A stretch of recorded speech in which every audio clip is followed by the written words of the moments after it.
morning, everyone. Good evening, good afternoon, wherever you are, and welcome to this week's Weekly Energy Boost. My name is Elisheva, and I am privileged to be with you yet again this Monday morning with Yehuda Yeshurun, who was with us about a month ago and is back again to help me break down how our words transform our reality. This is a topic, if you've been a listener for the last few years, I don't know that it's been in the last year we talked about it, but we've given a few episodes to the power of words and speech and the different ramifications. To the credit of our listeners, we definitely deserve to give it another episode, because the seriousness, maybe is not the right word, maybe that's not a serious enough word, I'm at a loss for words. The intrinsic value or significance of our speech and how it influences what we do and what we don't do perhaps this week of the year more than any other needs to be brought to the forefront of our consciousness. As you've been hearing from us the last few weeks, we are wrapping up what we call in Kabbalah the 3 weeks. 3 of the potentially most challenging weeks of the year. We're now on the 6th day, so we have another few days left. By the time we get to next week's episode, it'll be fully over. But the reality is that historically speaking, this has been a time of tremendous destruction. And when we understand what the wisdom of Kabbalah says about words, we understand that being mindful of our words is one of the most powerful ways to prevent destruction and chaos in our own lives. And the Weekly Energy Boost is always a 7-day spiritual weather forecast where we provide our listeners with the most powerful and practical tools to navigate the coming 7 days. So we also want to be mindful that this period ends during the next 7 days. We can talk about that as well. But the truth is that through the wisdom and tools that we share on every episode that are related to the coming 7 days, we end up sharing wisdom and tools that you can use anytime. And of course, this is no different.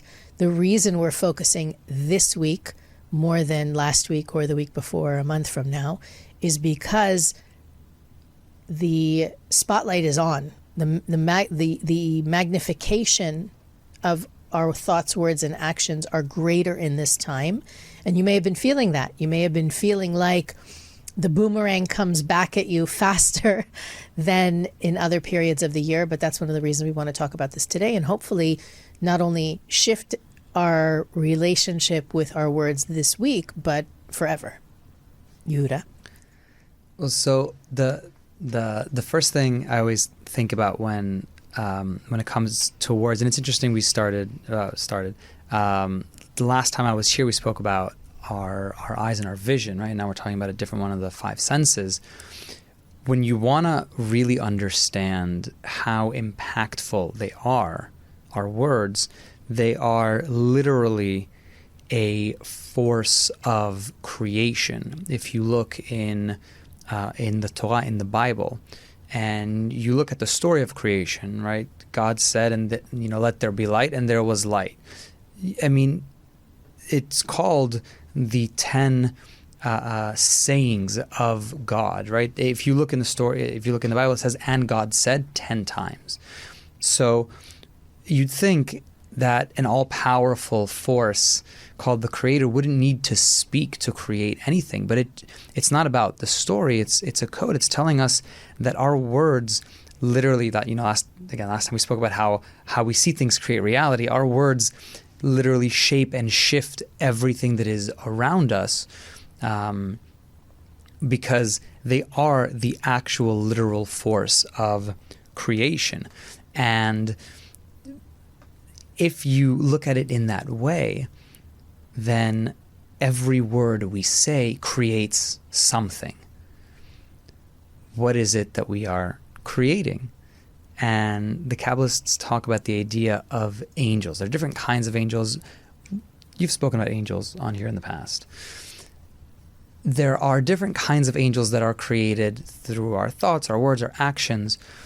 But the ones that are created by our words are probably the most powerful ones, only because of the quantity of words that we say on a regular basis. On average, we say 12,000 words a day. And again, that's an average. Some people are less, some people are more, but that's 12,000 angels I'm creating every single day.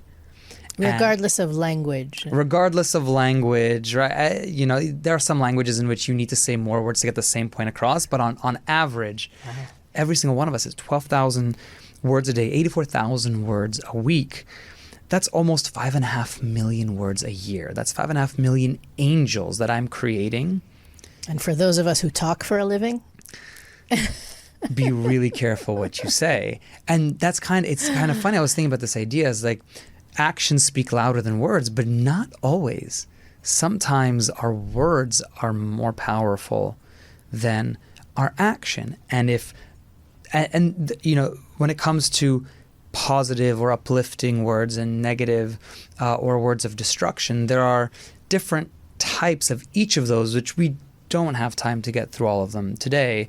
I know in the past on the Weekly Energy Boost, we've spoken about the idea of evil speech and lying and, words that build and inspire. There are different ways in which we can use our words, but whatever the direction that our words are aimed towards, when we're angry, the things that we say aren't going to create angels that are going to help us manifest all of our dreams that week, right? Words said in anger, words said in lying, they create not the energy we want to surround ourselves with, but that is, it's also what makes us human. In the spiritual terminology of the Kabbalists, they have the four kingdoms: the inanimate kingdom, the vegetation kingdom, the animal kingdom, and then the fourth one is not called the human kingdom, it's called the speaking kingdom, medaber, because that is what distinguishes us from everything else, is that we have the power of speech which can shape and shift reality at will, if we are careful or mindful or appreciative of how powerful our words are. And that is why on people's birthdays, they have the powerful ability to give blessings to people. But not always do those blessings come true. And I really wonder sometimes if I was a little bit more careful with the words that I say, especially because I speak for a living, how much more power would be in the blessings that maybe I give to other people when I want to wish someone. I mean, that's really what we could be. We could literally wish for people to be happy, to be successful, to manifest the things that they want to manifest, all the things that we share with people, on their birthday, on our birthday, different special occasions. Our words should be able to manifest that instantly. And unfortunately, because probably a majority of them are not even, just said without any kind of intention at all, we lose the power of creation that is within our mouth. Well, to me, this does go back to the episode that you were on last month when we talked about how our consciousness creates our reality, but this time there's a different angle here, because the Kabbalists teach that we get to decide how connected we are to the light force of the Creator. That is it's our battle, but it's also our battle to win, is to make sure that that I realize, that I know that I am connected to the light force of the Creator every second of the day. How connected I am, that's determined by me. But that force is present with me 24/7, no matter what. And the more that I keep that in mind, the more my words have the power to manifest those blessings, like you were talking about. I get to decide how powerful I am. And you can't have it both ways. You can't be powerful when you want to be and insignificant when you don't. To the degree that I recognize my ability to create through, it's not really through my words, it's through my connection to the Creator, my words have the power to create. And we see with a lot of people that have big aspirations, valiant dreams and hopes and desires and powerful things to, not only for themselves, for the world, yet seem to have blockages or barriers between them and realizing those dreams, I can tell you almost always those people have an issue with their words. Sometimes it's connected to anger, that they get angry and then they lose, they are no longer in control of what they say. But sometimes it's just being frivolous and irresponsible and mindless about the way they speak. So they put up these walls between themselves and what they're trying to accomplish. And so I think it's important not only that we talk about how powerful we are, but also what do we do that inadvertently diminishes that power, that unconsciously deflates the momentum that we try to build with our prayers and our meditations and our positive actions. We also sometimes shoot ourselves in the foot.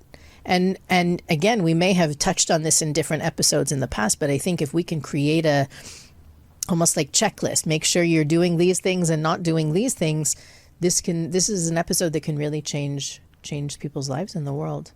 I can tell you that for me, ground zero in this conversation is how you talk to yourself. And a lot of people, I know that even being on a spiritual journey, I thought my work for a very long time was being less judgmental of others. I don't know if that's ever been an issue for you. For a long time, that was the focus of my consciousness, my meditation, my studies, is how to be less judgmental. And I worked hard on it, only to reveal that it's not going to change if I don't change the way I judge myself. And the self-talk, my inner chatter was so judgmental that no one else had any hope, like least of whom was me. So when I learned to then speak to myself in a more kind and compassionate, the way I would speak to someone I love, then I don't want to say instantly because that may be a slight exaggeration, but shortly thereafter, the feeling that I had of judging or being in that constant analysis and criticism, it lessened so much, not because I did anything outside of me, but literally because I was able to, it really was a language shift, right? I can still hold myself accountable and recognize things I can do differently, but with love and kindness rather than shaming and criticizing. And I invite everybody who's listening to spend this week thinking not only about the way you talk to yourself inside your head, but a lot of the time we let that language out, right? I can't believe I did that. That was so stupid. I am so stupid, right? When am I ever going to learn? There's so many ways that we cut ourselves down that, yes, you can be meditating and reading Zohar and doing all of the quote unquote light things, but chipping away at all of that progress through the way that you coach and guide or discourage yourself along the way. It is important to hold yourself accountable. That's not the same as belittling yourself or beating yourself up. Accountability is, I did something I could have done differently and I'm going to change it for next time. Beating yourself up is, I'm the worst. When am I ever going to learn? I'm useless. And it's two very different things. Now, start to take that language outside the way you speak to other people.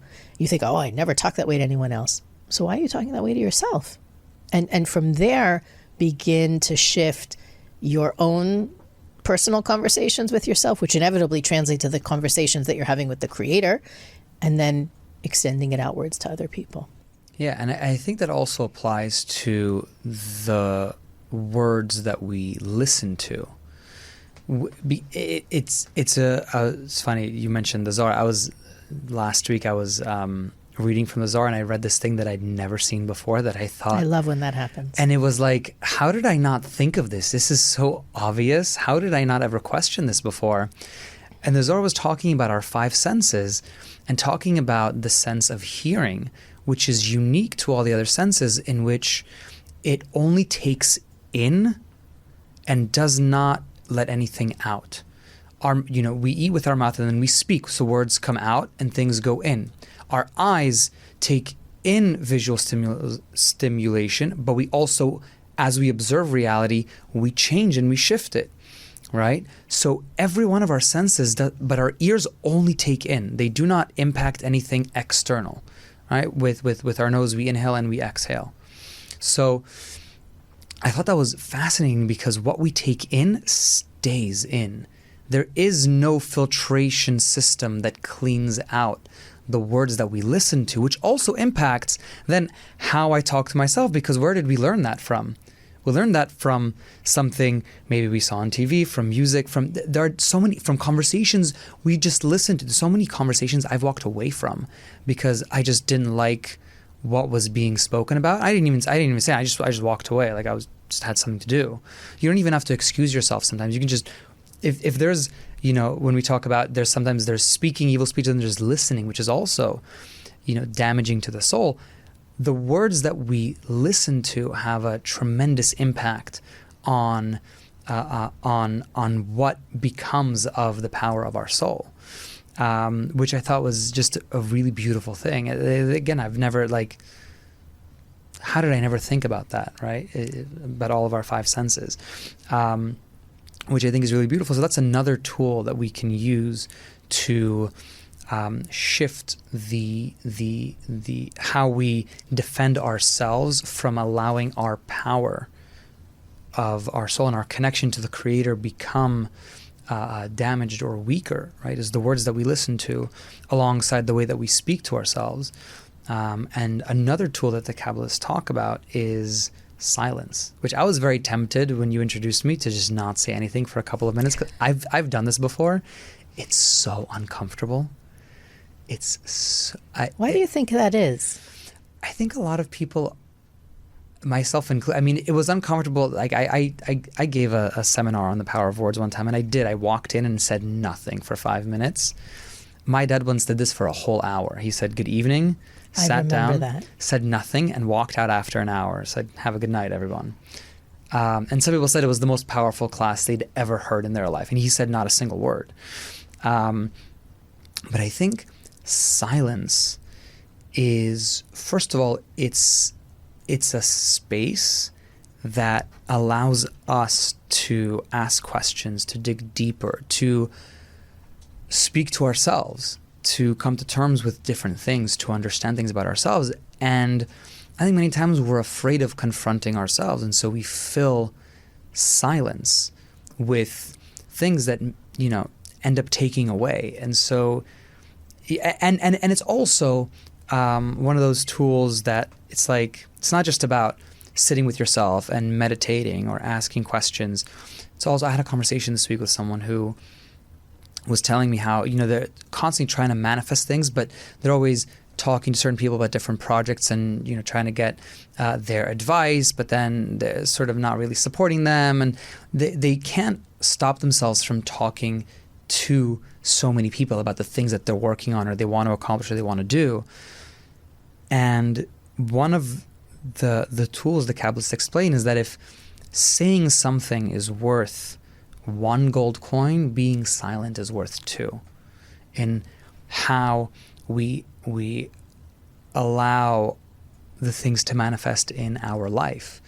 And so sometimes not sharing the things you're working on, or, and again, it doesn't mean you never talk about anything ever, but being mindful of who you speak to and, how much you say and how excited you are before something is manifested, can create a huge impact in whether the things you're working on are successful or not.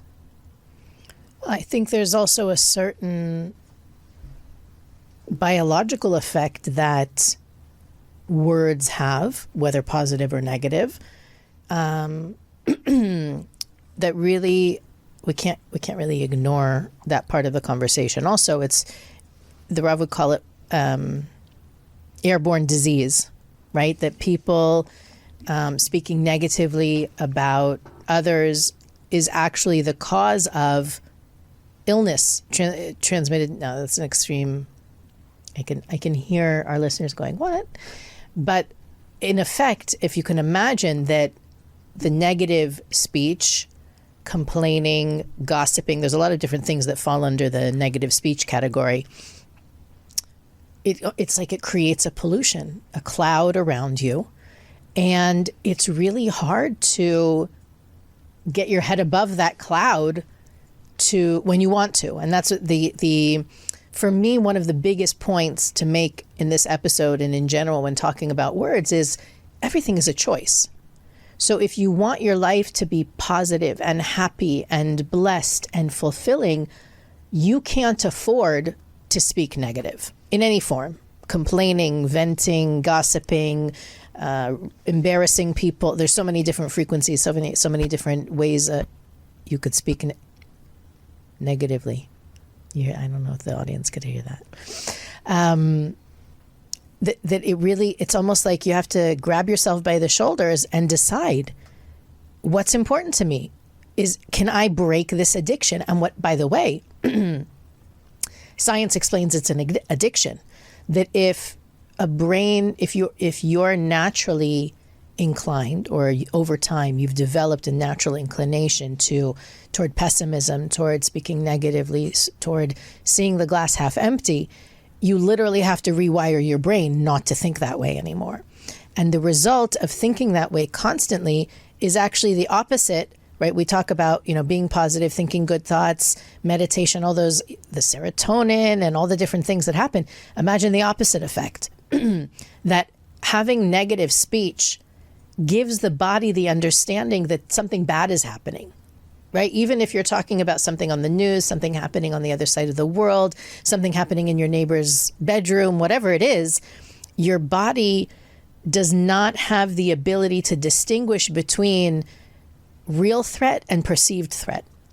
So you're constantly activating the system that's triggered when you're in danger. And living in that state, again, it's unhealthy for the body, it's unhealthy for the mind, and it's unhealthy for the soul. So as we hopefully this week take the time to consider how polluting we are to our environment, right? It's funny because there are people who are super eco-conscious, but not necessarily conscious of the pollution that they put into the world in terms of words.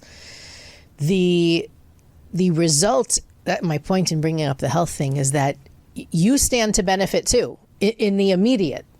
You will feel better in the immediate if you can break this addiction. It's not something that you need to wait 6 months, but the reality is, I think, realizing that negative speech creates a cloud or a shell around you, the best question to ask ourselves right now this week is, how am I limiting myself?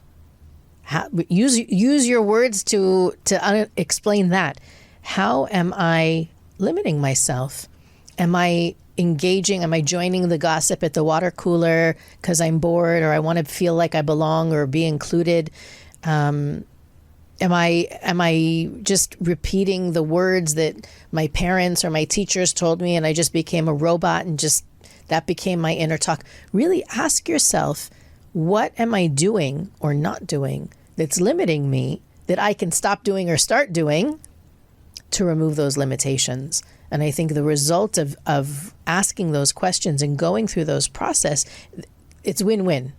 Even if you find only one thing or you find 100 things and you've got to pace yourself on what you're going to work on first, inevitably you realize that whatever opportunities we missed because of those limitations, they will come back again once we heal those limitations. And so it's not, I can hear that a person with those tendencies will be like, well, what about all the opportunities I missed? What then? I blew it. Great. Now what? No. Change the narrative. Shift, the same way that you change the song, you change the station on the radio or skip the song that you're listening to on wherever you get your music. It's that simple. And maybe maybe you just needed to hear it from me and Yehuda, but interrupting one of those patterns can drastically change your trajectory. Yeah, and it's interesting also to think about words. I think a lot of us have this idea that it's words that we say, but it's also words that we use. Think about how you text people, how you engage in things on social media. Those are all words that we use. Even if our mouth didn't verbally say these words, we are engaging in energy and creating something that actually almost, it's like those things stay online for a lot longer than our words stay in the air when I'm talking to someone, and create such a powerful impact, positive or negative. And it's crazy to think how our words can have a lasting impact, especially when we don't think they will. I had my 5th grade science teacher. I think I shared this the last time I was here. I'm almost positive. She used to say this phrase. She'd ask us a question and nobody knew the answer. She'd say, just say what you think the answer is. The worst that'll happen is you'll be wrong. And that stayed with me for a while, because at the time I was working on this fear I had of being wrong. So that stuck with me for a very, very long time. And I reached out to her 15 years later and I said, you probably don't remember me. This was on Facebook. Mrs. Rainbow, you probably don't remember me. But you said this thing 15 years ago that's, stuck with me to this day. And, thank you so much for saying that. It really impacted me. And she was like, yeah, thank you so much for reaching out, blah, blah, blah. And the next day, someone reaches out to me and says, you said something to me 10 years ago that changed my life, and I still think about it today. So our words have such a powerful impact across time and space. How we use them is so powerful. And one of the ways in which we can change that narrative and take back the power, to go back to the idea of silence, the Kabbalists would call it a fast of silence, is not talking for, could be a day, sometimes it was a week. It's much more difficult to do it now than maybe, 500 years ago, because we have to communicate with everything and everyone around us to some degree. Even for work, for everything. But try, if it's a day you're not going to be in the office or you don't need to talk to anyone, try not saying anything for 24 hours. Try not texting for 24 hours. Or, every time you want to say something, just stop and think about what you want to say. Just set some intention, because there's this great Kabbalist from 18th century Poland, Rabbi Elimelech of Lizhensk. He explains that actually, it's funny you said this, Elishav, earlier, we can't afford the way that we speak. Not just from a financial perspective, every word we say, and I want to be careful how I say this, a spark, a piece of our soul exits our body. There's this idea of breath, which is what we use to speak, and that is also the same word in the ancient Hebrew as soul. And so every word I say, a spark of my soul leaves my body. Now imagine I had to pay $100 tax for every word I said. What would I still say, and to who would I say it, and how many words would I use to say the thing I probably have to say? We'd be so careful if it was money coming out of my pocket with every word I said, but it's soul coming out of my body with every word that I say. And there are ways in which we can replenish it. Every time we use our words in a powerful, inspiring, building way, we use our words for appreciation, words of prayer, meditation. When reading or scanning Zohar, for example, there are ways in which we take those sparks of soul and replenish ourselves back. But look at the words that we say, and that creates that cloud around me, and then that's going to be my day or my week. And then I wonder, well, I don't understand. I put all this effort into all these projects at work, into my relationships, into my kids, and I'm not seeing the return. I don't get it. I'm really doing all of this effort, but then the words that I say throughout the day that I'm not mindful of, they create the day and week and month and year that I'm going to have. And so, of course, those things aren't going to follow through in the way that I hope they would, because the angels that I surround myself with are either supporting or detracting away from everything that I want to do. You did share that story before, and I remember thinking, I've had different situations throughout the years where people come up to me and say, what you said, whatever, how many years ago, it really impacted me. But there's a kind of conversation that I don't think we've talked about before that can be even more impactful. And that is apology. And, in a couple months, in a month or two, no, not even.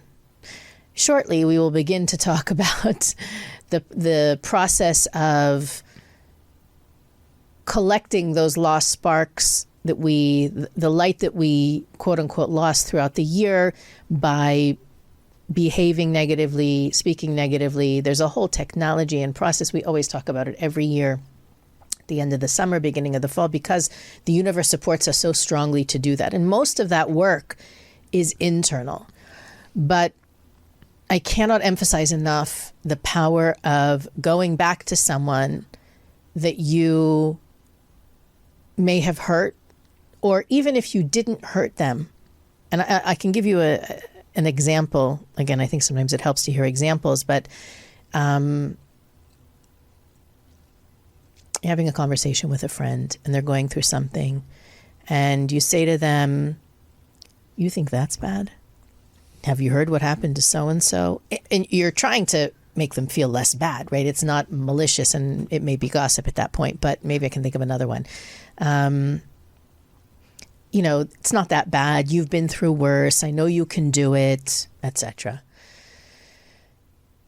And then you realize, that really wasn't the most kind or loving thing you could have said.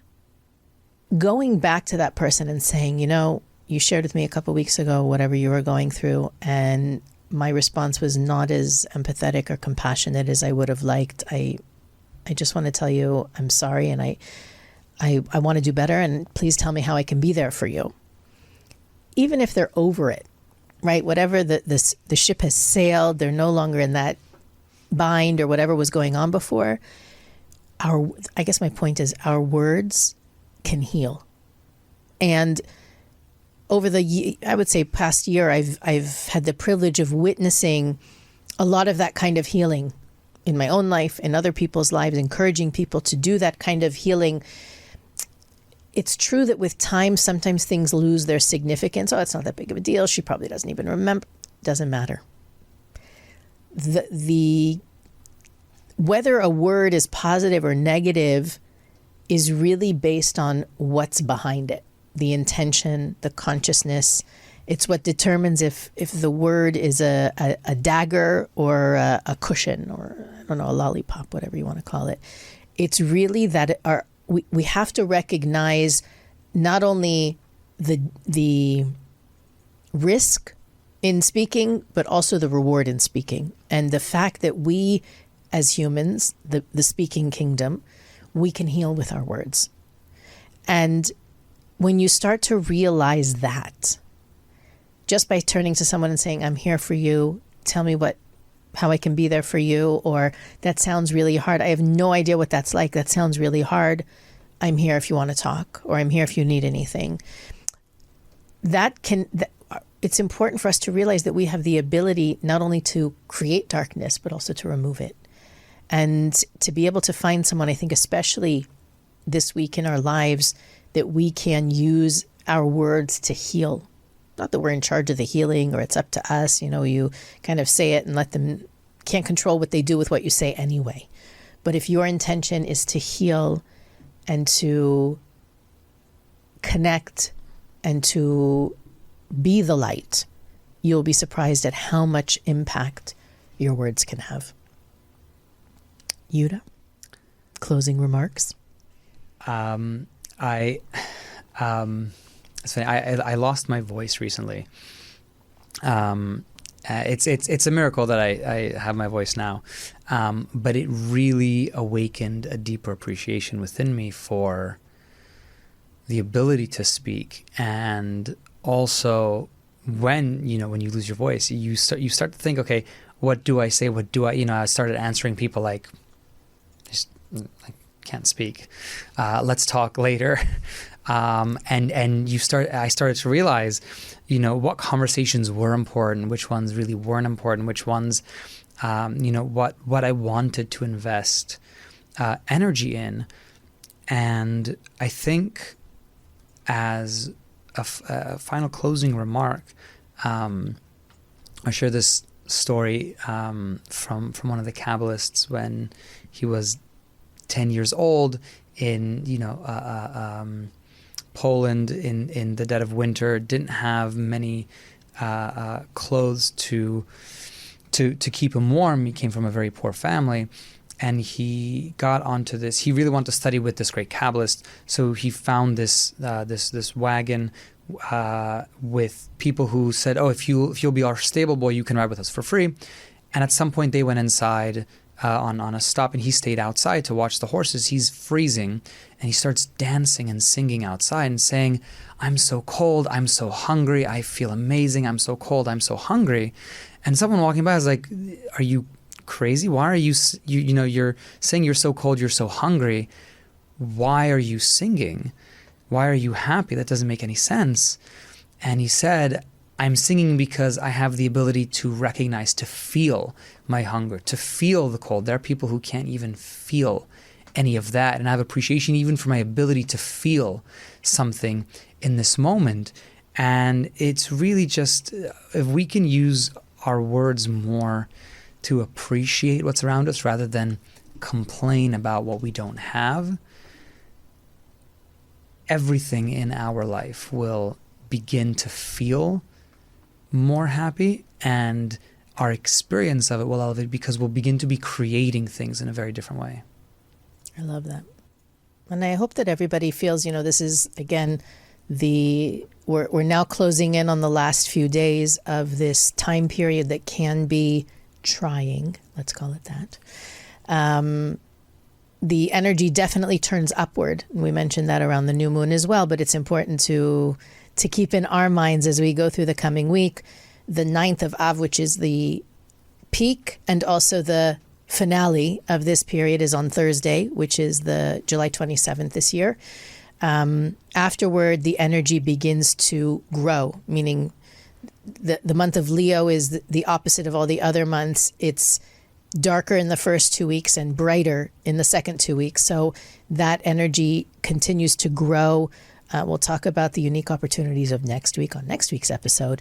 But just to bear in mind, from Monday to Thursday, it's really best to seek only the opportunities to speak that will be healing and lightening, and to use that gift of the month of Leo to really see that. I think that's the biggest work of maybe this week, is to look inward and to edit the inner critic so that the outer critic will also be edited, to heal that part of us so that we can be a part of healing the world with our words.